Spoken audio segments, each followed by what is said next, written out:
When two souls who were once thought to be destined to part, the first thing that arises is not loss, but a deep unease, vague, nameless, as if the soul has been torn from its own rhythm.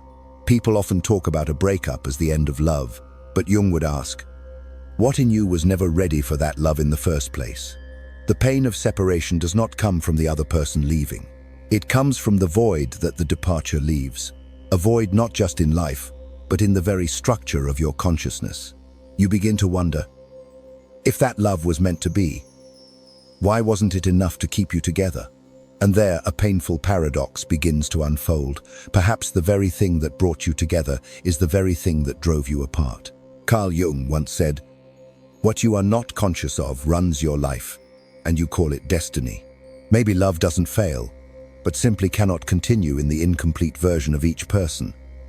Maybe two souls have been called to reflect the darkness that neither has the courage to face.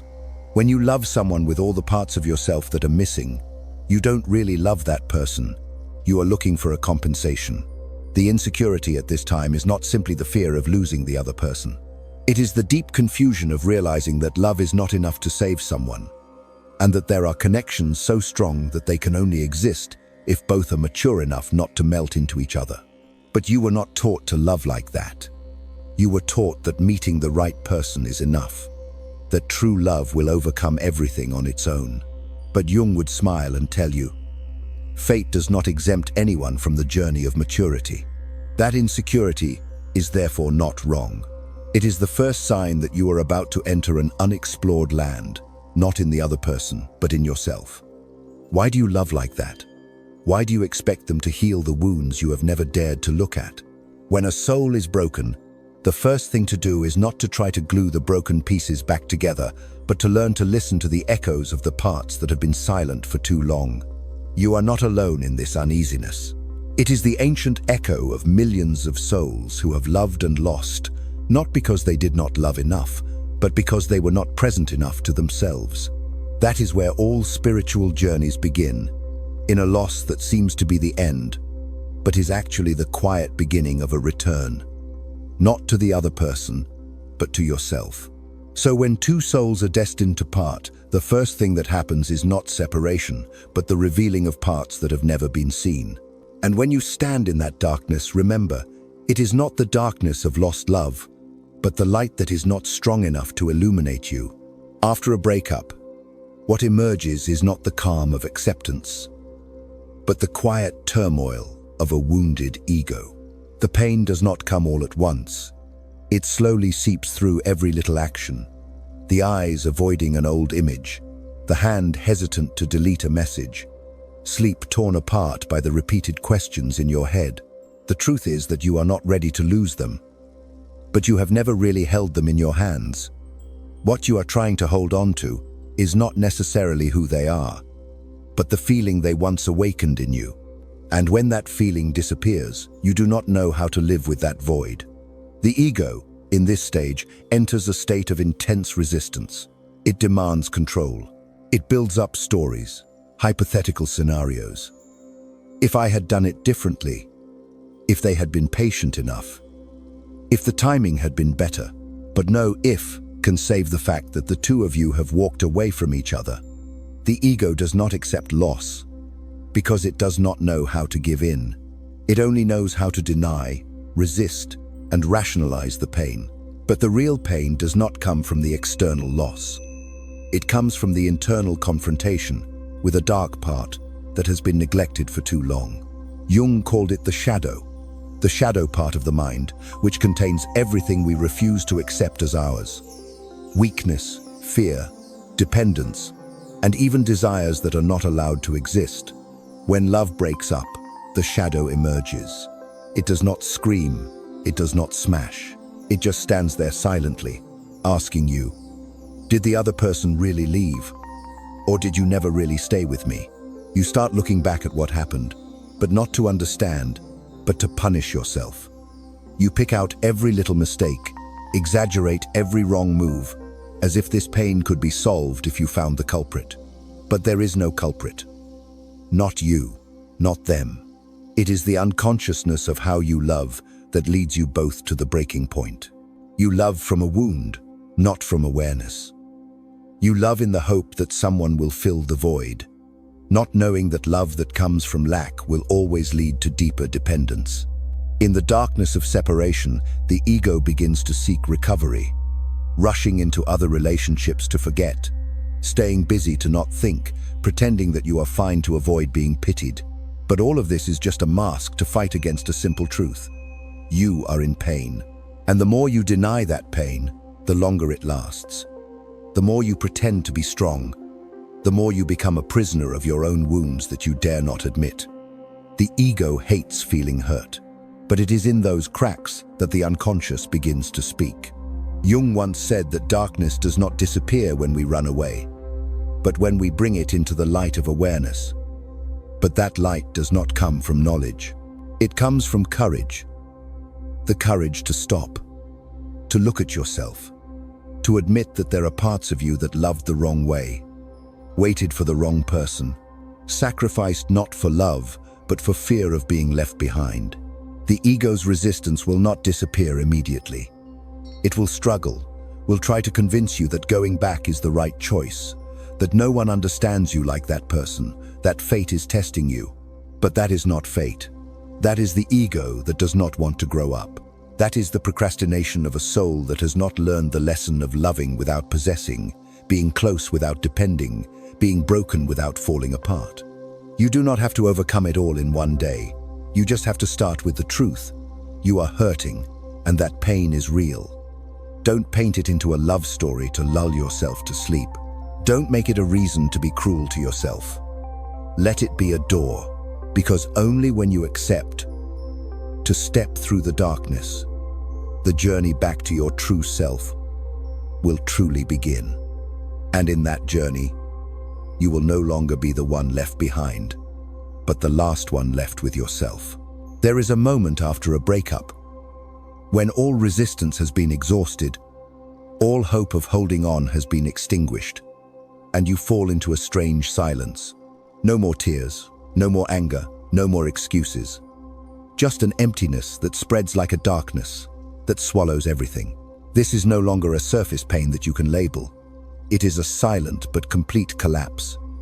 No one notices you falling, because on the outside you still go to work, still smile, still reply to messages. But on the inside, a world is silently crumbling. And it is in that seemingly hopeless moment that the journey into the unconscious truly begins. Carl Jung called this the stage of descent, the descent into the depths of the inner self, where the layers of masking no longer work. When you have nothing left to cling to, you begin to see clearly what you have been ignoring. Buried emotions, unnamed memories, the unconscious choices that have shaped the way you love and hurt. This is not a process of rational reflection, but a deep presence with all that is screaming inside you. Dreams become more strange, intuition becomes stronger, and you begin to realize that there is a part of you that has never been truly alive. You thought you were hurting because the other person was no longer with you, but when you face yourself in absolute silence, you realize the real pain comes from not being fully present with yourself when they were with you. You did not love them as a free person, but as someone who yearned for salvation. And now that they are gone, the part that once held on to that hope for salvation does not know where to go. It is confused, it is lost, and it begins to pull you back to untouched depths. This is when the archetype begins to speak. In you, the lost lover represents the desire for union, for the lost part. At the same time, another archetype emerges, the seeker. This is no longer a quest for the other, but for yourself. The version of yourself that has been forgotten in the attempt to become what others need. Rock bottom does not destroy you. It frees you, because only when all old definitions are dissolved do you have the opportunity to reshape your being from the roots. The unconscious is not the scary place you once thought it was. It is not a shadow that hides horrors, but a raw land that contains all the parts of you that you have forgotten. The fear of abandonment, the need to prove your worth, the wounds from childhood, the feeling of not being worthy of love, all live there, quietly controlling your choices, your behavior, how you attach, how you leave. When you embark on this journey, You are no longer a victim of fate. You become a dialogue partner with fate. Not to bargain with it, but to understand why it repeats itself. During this time, many people fall into a state of paralysis, not because they are weak, but because they are in the process of silent rebirth. Jung called it individuation. The process of forming an authentic self, separated from the expectations of society, of family, of familiar roles. This is the stage where you see your dark side, and instead of running away, you learn to embrace it. You no longer hate your weak side, you listen to it. You no longer push away the feeling of loneliness, you give it a place in the room of your soul. Little by little, you gather the scattered pieces of yourself. Many people ask, how do you know when you have hit rock bottom?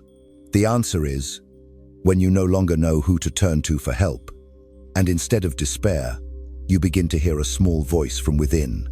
Then that is the signal. Not everyone has the courage to continue at that point. Some people turn back to find other relationships, find new jobs, find new goals to avoid confrontation. But those who choose to stay, choose to sit down in the dark and ask themselves, who am I after all when I am no longer the lover, the beloved, the sacrificer? That is when the door of the unconscious really opens. And then, something strange happens. What once hurt you begins to make sense. The rejections, the moments when you felt inadequate, the years you lived to please others, they are no longer tragedies. They become the stuff of consciousness. You see the repetition. You see the breaking point. You see yourself abandoning yourself over and over again to be retained in someone else's life. And for the first time, you stop. You choose not to abandon yourself again. It is a quiet resurrection of the soul. There are no fireworks, no triumphal songs. There is only a new clarity. You don't need anyone else to unite you. You don't need love to survive. You need yourself. And when that becomes a living reality for you, the pain of separation is no longer a cut. It becomes a milestone, not a mark of loss, but the first time you truly meet yourself again. Jung once said that people do not become enlightened by imagining light, but by making darkness conscious. When you dare to go to the bottom of pain without trying to avoid it, you no longer fear losing anyone, because you know, from now on, you will never lose yourself again. And from there, the journey up truly begins. Not to go back to where you were, but to move forward with a soul that is no longer broken. After the storm of darkness and collapse, something strange happens. Not joy, not excitement, not renewed motivation, just a silence. The silence is not as loud as pain, nor as loud as hope. It is simply the absence of everything you once tried to control. At first, the silence is frightening. But then, over time, it begins to feel comfortable. You no longer need to respond to every message. You no longer want to explain why you are silent. You begin to find safety in the retreat. And it is there that a kind of quiet awakening begins to grow. There is no flash of light, no dramatic moment of enlightenment, just a slow clarity that creeps in day by day. You are slowly seeing your worth with your own eyes. You no longer crave validation. You no longer care whether others find you worthy, because now you're starting to see one thing clearly. You've never been lacking. You've just been letting others decide that for too long. Redefining your inner worth doesn't come from positive affirmations or from trying to love yourself based on online advice. It comes from the moment you look back at all the times you've made yourself smaller to keep someone else. It comes from admitting that the other person's silence made you feel inadequate, unlovable, unworthy of choosing. And then, in that silence, you ask, who gave them the right to decide that? Jung once said that what you're not aware of will control you, and you'll call it fate. In love, we often let our inner lack guide us. We think someone comes to complete us, but in reality, they only highlight the parts we haven't accepted. And when they leave, what is revealed is not our imperfections, but an invitation to look back at the true value we have forgotten. Value does not come from being chosen. It is not determined by compliments, attention, or promises to stay. Value is what remains when all else is gone. It is in how you treat yourself when no one is looking, in how you say no to relationships that are no longer right, even though you still have feelings, in how you sit alone without feeling lonely, because you have learned to be your own friend. Value is not applause, but stability when there is no stage. Quiet awakening is when you no longer feel the need to be strong. You no longer try to be okay to make others feel good. You allow yourself to be weak, uncertain, tired. But instead of seeing it as a failure, you recognize it as truth. And being authentic is the highest form of self-respect. You don't have to pretend to be happy to prove that you've overcome. You just have to acknowledge that you exist, that you're moving on, and that you're learning to walk without losing yourself again. Redefining your inner worth is a journey of leaving behind all the criteria that have been built up by the eyes of others. It's when you stop living according to the ideal lover, successful person, strong person standards, and start asking, what makes me feel real? What makes me feel enough, not in someone else's eyes, but in my heart? The silence in this stage is not a void, but the soil for you to replant the seeds of presence. No longer chasing after answers, you start listening to yourself. Dreams that were once forgotten gradually appear. Limits that were once accepted gradually become cramped. You start expanding your inner space, no longer to fit the expectations of others, but to accommodate the growing self inside you. True awakening is never loud. It doesn't come with applause, but with the times you dare to reject something that is no longer true to you, even though you still regret it. It comes when you no longer see not being chosen as a failure, but as an opportunity to choose yourself again. And when you start choosing yourself, not from a place of lack, but from a place of understanding, everything begins to change. You no longer wait for someone to come back to complete what is unfinished. You understand that the only thing that needs to be completed is your relationship with yourself. And when that is solid, you don't need anyone to feel enough. You just need someone real enough to accompany you. Not to save each other, but to walk together, like two souls who have healed themselves, now wanting to share the journey, not to seek refuge. It is a moment that you don't need to say it, but everyone feels it.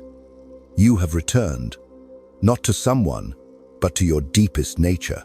And from there, you no longer seek love to be recognized, but to resonate. No longer love to be filled, but to overflow. And that is the intrinsic value, intact, silent, without need for proof. One day you suddenly realize that you no longer want them to come back like before. Not because you have forgotten, nor because the feelings have dried up, but because now you understand that longing was once your way of trying to hold on to a part of yourself that you lost in that relationship. And when you have found that part of yourself again, their return, if it ever happens, is no longer a condition for you to feel complete. Reuniting with yourself is not the closing of an old chapter, but the silent birth of a new self. That is the moment when you look back at what has passed, no longer feeling regret or resentment, but only gratitude. Grateful because it was that separation that forced you to return, to dig deep, to face, and to be reborn.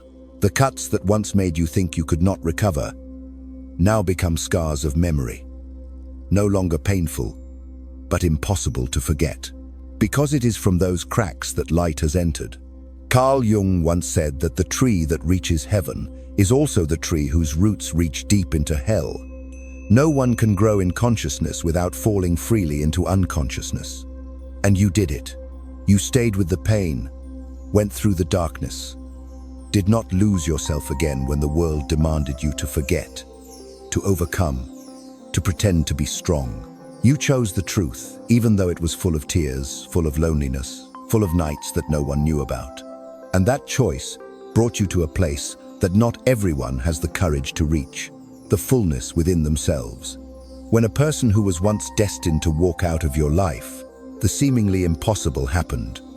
But the more miraculous thing is, you did not die as you thought. You survived.